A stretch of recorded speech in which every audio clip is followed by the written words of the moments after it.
Oremos Digital. Permite que la palabra de Dios sea el alimento de tu vida. Queridísimos hermanos y hermanas, bienvenidos a Oremos Digital.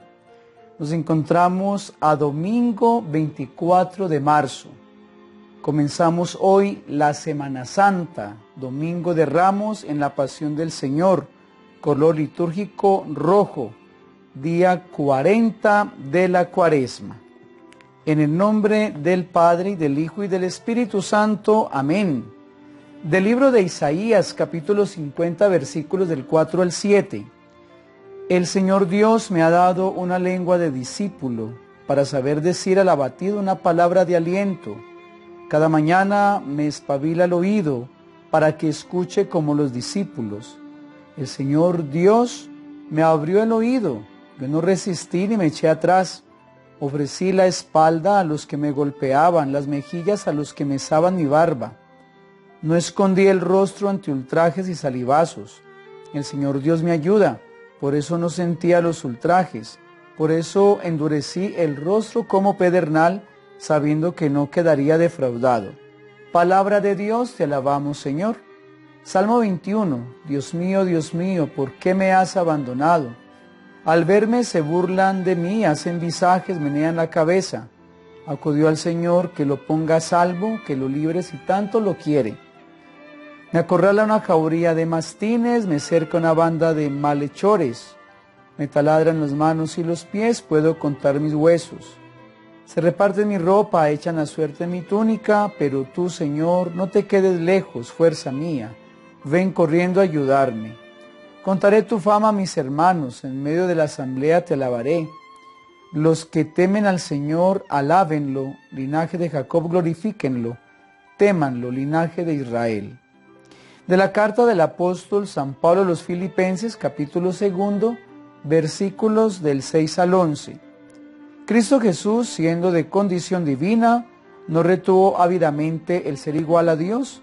Al contrario, se despojó de sí mismo tomando la condición de esclavo, hecho semejante a los hombres, y así reconocido como hombre por su presencia, se humilló a sí mismo, hecho obediente hasta la muerte y una muerte de cruz. Por eso Dios lo exaltó sobre todo y le concedió el nombre sobre todo nombre, de modo que al nombre de Jesús toda rodilla se doble en el cielo, en la tierra, en el abismo, y toda lengua proclame: Jesucristo es Señor, para gloria de Dios Padre. Palabra de Dios, te alabamos, Señor. Pasión de nuestro Señor Jesucristo, según San Marcos, capítulo 14, versículo 1 al capítulo 15, versículo 47. Faltaban 2 días para la Pascua y los ácimos, los sumos sacerdotes y los escribas andaban buscando cómo prender a Jesús a traición y darle muerte, pero decían: no durante las fiestas, podría amotinarse el pueblo. Estando Jesús en Betania, en casa de Simón el leproso, sentado a la mesa, llegó una mujer con un frasco de perfume muy caro, de nardo puro. Quebró el frasco y se lo derramó sobre la cabeza. Algunos comentaban indignados: ¿a qué viene este derroche de perfume? Se podía haber vendido por más de 300 denarios para dárselo a los pobres. Y reprendían a la mujer, pero Jesús replicó: déjenla. ¿Por qué la molestan? Una obra buena ha hecho conmigo, porque a los pobres los tienen siempre con ustedes y pueden socorrerlos cuando quieran, pero a mí no me tienen siempre. Ella ha hecho lo que podía, se ha adelantado a embalsamar mi cuerpo para la sepultura. En verdad les digo que en cualquier parte del mundo donde se proclame el Evangelio, se hablará de lo que ésta ha hecho, para memoria suya. Judas Iscariote, uno de los 12, fue a los sumos sacerdotes para entregárselo. Al oírlo, se alegraron y le prometieron darle dinero. Él andaba buscando ocasión propicia para entregarlo. El primer día de los ácimos, cuando se sacrificaba el cordero pascual, le dijeron a Jesús sus discípulos: ¿dónde quieres que vayamos a prepararte la cena de Pascua? Él envió a 2 discípulos diciéndoles: vayan a la ciudad, les saldrá al paso un hombre que lleva un cántaro de agua. Síganlo y en la casa donde entre díganle al dueño: el maestro pregunta, ¿cuál es la habitación donde voy a comer la Pascua con mis discípulos? Les enseñará una habitación grande en el piso de arriba, acondicionada y dispuesta. Prepárenosla allí. Los discípulos se marcharon, llegaron a la ciudad, encontraron lo que les había dicho y prepararon la Pascua. Al atardecer fue él con los 12. Mientras estaban a la mesa comiendo, dijo Jesús: en verdad les digo que uno de ustedes me va a entregar, uno que está comiendo conmigo. Ellos comenzaron a entristecerse y a preguntarle uno tras otro: ¿seré yo? Respondió: uno de los 12, el que está mojando en la misma fuente que yo, el Hijo del Hombre, se va como está escrito. Pero ay de aquel hombre por quien el Hijo del Hombre será entregado. Más le valdría a ese hombre no haber nacido. Mientras comían, tomó pan y pronunciando la bendición lo partió y se lo dio diciendo: tomen, esto es mi cuerpo. Después tomó el cáliz, pronunció la acción de gracias, se lo dio y todos bebieron. Y les dijo: esta es mi sangre de la alianza, que es derramada por muchos. En verdad les digo que no volveré a beber del fruto de la vid hasta el día en que beba el vino nuevo en el reino de Dios. Después de cantar el himno, salieron para el monte de los olivos. Jesús les dijo: todos ustedes se escandalizarán, como está escrito: heriré al pastor y se dispersarán las ovejas. Pero cuando resucite, iré delante de ustedes a Galilea. Pedro le replicó: aunque todos caigan, yo no. Jesús le dice: en verdad te digo que hoy, esta misma noche, antes que el gallo cante 2 veces, tú me habrás negado 3. Pedro le insistía: aunque tenga que morir contigo, no te negaré. Y los demás decían lo mismo. Llegan a un huerto que llaman Getsemaní y dice a sus discípulos: siéntense aquí mientras voy a orar. Se lleva consigo a Pedro, a Santiago y a Juan. Empezó a sentir espanto y angustia y les dice: mi alma está triste hasta la muerte, quédense aquí y velen. Y adelantándose un poco, cayó en tierra y rogaba que, si era posible, se alejase de él aquella hora y decía: Abba, Padre, tú lo puedes todo, aparta de mí este cáliz, pero no sea como yo quiero, sino como tú quieres. Vuelve y al encontrarlos dormidos dice a Pedro: Simón, ¿duermes?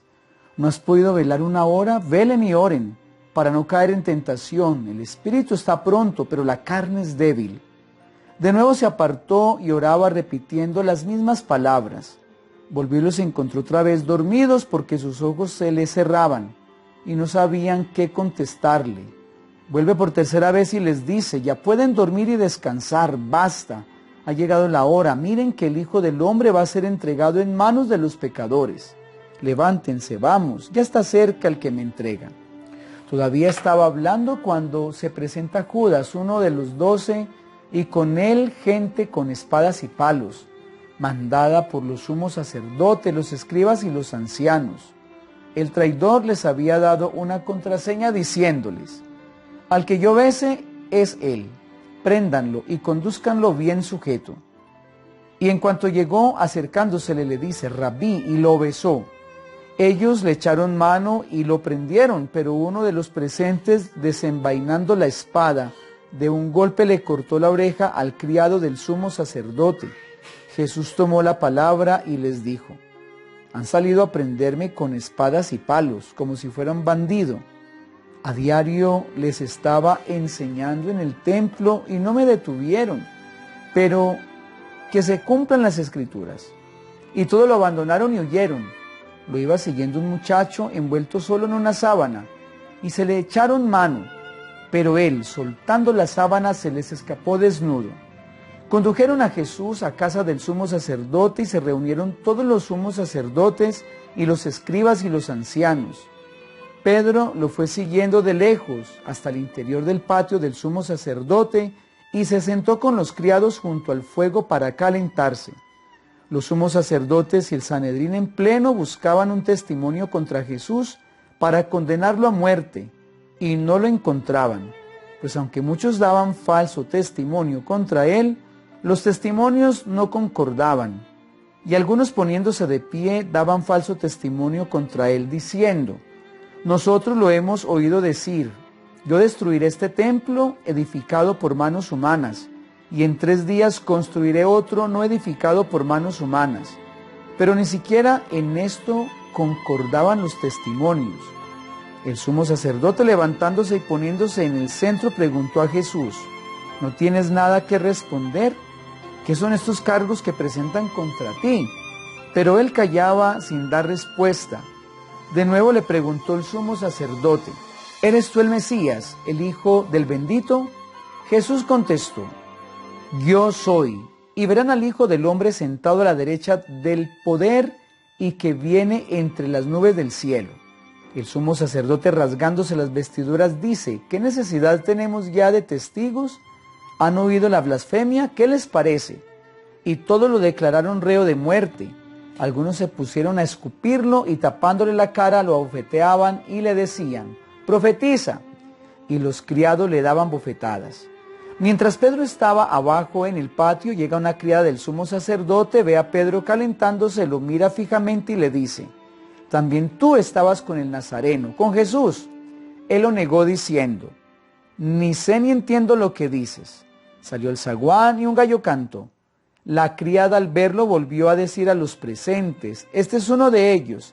Pero él de nuevo lo negaba. Al poco rato también los presentes decían a Pedro: seguro que eres uno de ellos, pues eres Galileo.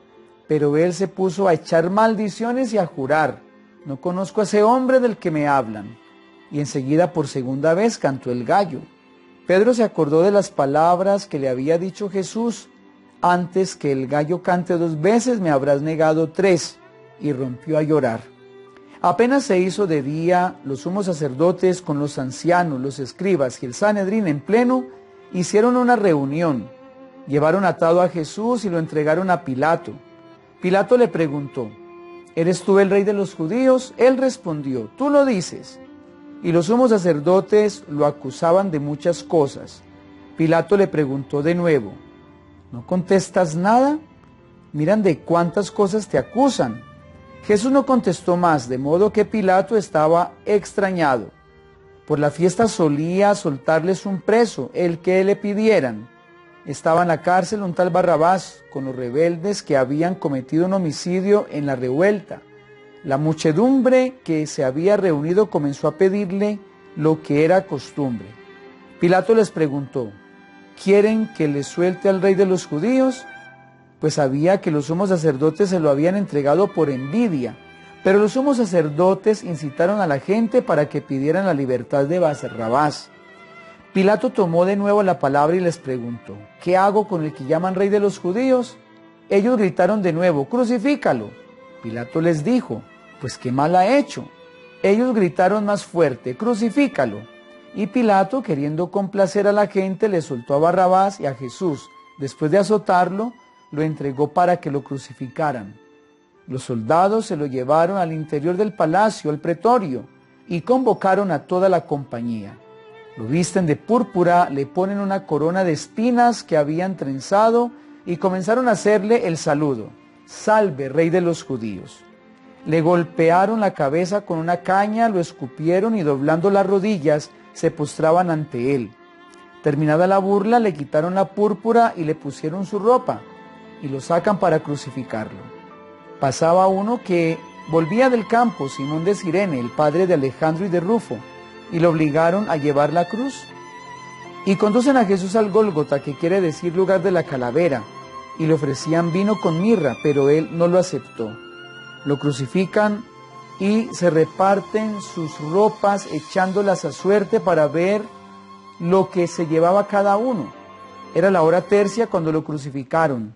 En el letrero de la acusación estaba escrito: el rey de los judíos. Crucificaron con él a 2 bandidos, uno a su derecha y otro a su izquierda. Los que pasaban lo injuriaban, meneando la cabeza y diciendo: tú que destruyes el templo y lo reconstruyes en 3 días, sálvate a ti mismo bajando de la cruz. De igual modo también los sumos sacerdotes comentaban entre ellos burlándose: a otros ha salvado y a sí mismo no se puede salvar. Que el Mesías, el Rey de Israel, baje ahora de la cruz para que lo veamos y creamos. También los otros crucificados lo insultaban. Al llegar la hora sexta, toda la región quedó en tinieblas hasta la hora 9. Y a la hora 9 Jesús clamó con voz potente: Eloí lema sabactani, que significa: Dios mío, ¿por qué me has abandonado? Algunos de los presentes al oírlo decían: mira, llama a Elías. Y uno echó a correr y, empapando una esponja en vinagre, la sujetó a una caña y le daba de beber, diciendo: dejen a ver si viene Elías a bajarlo. Y Jesús, dando un fuerte grito, expiró.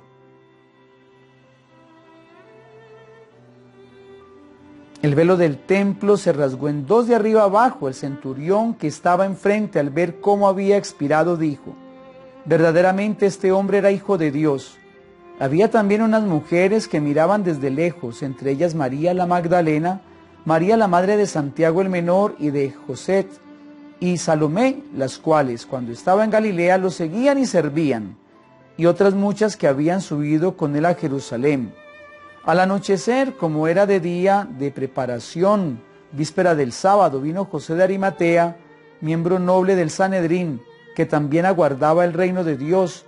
Se presentó diciendo ante Pilato y le pidió el cuerpo de Jesús. Pilato se extrañó de que hubiera muerto ya, y llamando al centurión le preguntó si hacía mucho tiempo que había muerto. Informado por el centurión, concedió el cadáver a José. Este compró una sábana y, bajando a Jesús, lo envolvió en la sábana y lo puso en el sepulcro excavado en una roca, y rodó una piedra a la entrada del sepulcro. María Magdalena y María, la madre de José, observaban dónde lo ponían. Palabra del Señor. Gloria a ti, Señor Jesús. Bueno, mis queridos hermanos y hermanas, ya comenzamos la Semana Santa. Es la oportunidad que nos da el Señor para vivir nuevamente este trido pascual, y nos vamos acercando también para preparar esa Pascua personal y definitiva con el Señor el día que nos vayamos de este mundo. Y comenzamos este domingo con unas enseñanzas que nos deja la lectura de la Sagrada Pasión este año, tomado el Evangelio según San Marcos. Primero, los sumos sacerdotes, escribas, los indignados ante el gasto del perfume, Judas, Pedro, los otros apóstoles, aquel joven de la sábana, el Sanedrín, la criada del sumo sacerdote, Poncio Pilato, el pueblo, los soldados, los crucificados con él y otros cuantos, estaban alrededor de Jesús, y ninguno de ellos fue capaz de verlo como el Hijo de Dios. Ninguno se percató en su rostro, ninguno lo reconoció. Cada uno tenía un interés personal y también era egoísta. Cada uno buscaba sobrevivir a toda costa, incluso pasando por encima del otro. Por ejemplo, la intención de los sumos sacerdotes y de los escribas era defender su postura como única y verdadera. Solo ellos tenían la verdad y nadie podía ser más grande que ellos. La intención de Judas era hacerse rico sin hacer procesos, sin trabajar, sin esfuerzo, aunque esto le costara la traición a otro y más a su amigo y maestro. La intención de Pedro, un hombre soberbio, prepotente, terco, siempre buscaba estar lo más cómodo y ganar siempre. Por eso le recomendó al Señor no ir a Jerusalén, y en alguna ocasión le preguntó qué les daría si ellos lo habían dejado todo para seguirlo. Y así cada uno de estos personajes, para estimular sus intereses individuales, fracasaron con el ideal de Jesús. Aún así, Jesús nunca se fue, siempre permaneció con ellos. Esta cruda realidad, hermanos y hermanas, se vive hoy en nuestro mundo. Cada uno vive para sus propios intereses. Cada uno se hace su vida sin pensar en nada y en nadie. Esto es lo que ha causado un mundo más injusto, más corrupto, más insensible. Este primer día de la Semana Mayor, la Iglesia nos invita a pensar en las veces que hemos dejado de ver y reconocer a Jesús solo por concentrar la vida y el esfuerzo al ensimismamiento, olvidando que estamos caminando en un mundo que progresa solo cuando nos unimos, solo cuando trabajamos juntos, cuando proyectamos, cuando nos amamos, cuando nos ayudamos. Es un llamado urgente a la solidaridad, a escucharnos entre familias, a dialogar y solucionar, a ser justos con todos, a saber perdonar. Si estos personajes del Evangelio hubieran reconocido a Jesús escuchándole, creyéndole, respetándole, amándole, hoy la historia sería distinta. No olvidemos aquella palabra del Señor. Les aseguro que cada vez que no lo hicieron con el más pequeño de mis hermanos, tampoco lo hicieron conmigo. Aceptemos a Jesús en el hermano, ahí está Él. Segundo, además de la dureza de corazón de estos personajes, había algo que los hacía iguales, y era precisamente la tentación del primer pecado de la humanidad, querer ser como dioses. Por eso no escuchaban, no se ayudaban, no se reconocían. Es lo que pasa hoy. La humanidad de este tiempo piensa que la ley no manda, que la religión no es creíble, que la familia, escuela de la vida, es condenada a la exterminación. Los principios morales son adoctrinamientos mentirosos y engañosos. Y lo más sagrado e irrefutable es hacer valer y justificar sus acciones, al punto que si hay que acabar y matar con la bondad, se acaba y se mata y punto. Un ejemplo claro lo encontramos en el Evangelio de hoy, cuando los discípulos abandonan al Señor y mejor huyen para que no les hagan nada. También había un joven envuelto en una sábana, que prefiere soltar la sábana y escapar desnudo de la presencia de Jesús y acompañar y sufrir a Jesús. Este joven o muchacho representa nuestra vitalidad y vigor. Es una vida con todas las oportunidades, una vida libre y fructuosa. Y la sábana es la dignidad del Hijo, de gracia, que le cubre, que lo hace digno. Pero en el momento que Jesús le exige permanencia, constancia y testimonio de vida en una cruda realidad, él mejor se quita la gracia y prefiere vivir desnudo, prefiere vivir en pecado, que caminar con el esfuerzo en la presencia de Jesús. Qué mal cuando nosotros nos soltamos de la gracia, qué mal cuando mejor huimos del Evangelio, de los mandamientos, de la oración y amistad con Dios, para acomodarnos en escondites desnudos del pecado, cuando dejamos la lucha sacramental y espiritual, porque es mejor vivir sin Dios, sin esfuerzos que impliquen la negación personal, la valentía de estar con Jesús. Este domingo, hermanos y hermanas, no nos dé miedo pedirle al Señor que aunque sintamos miedos terrenales, lo único que nos importe sea estar con Él. Que el único miedo que tengamos sea perder la sábana de la dignidad y la contemplación de su rostro. Amén. Dios los bendiga en el nombre del Padre y del Hijo y del Espíritu Santo. Amén. Nos vemos en la Santa Misa presencial.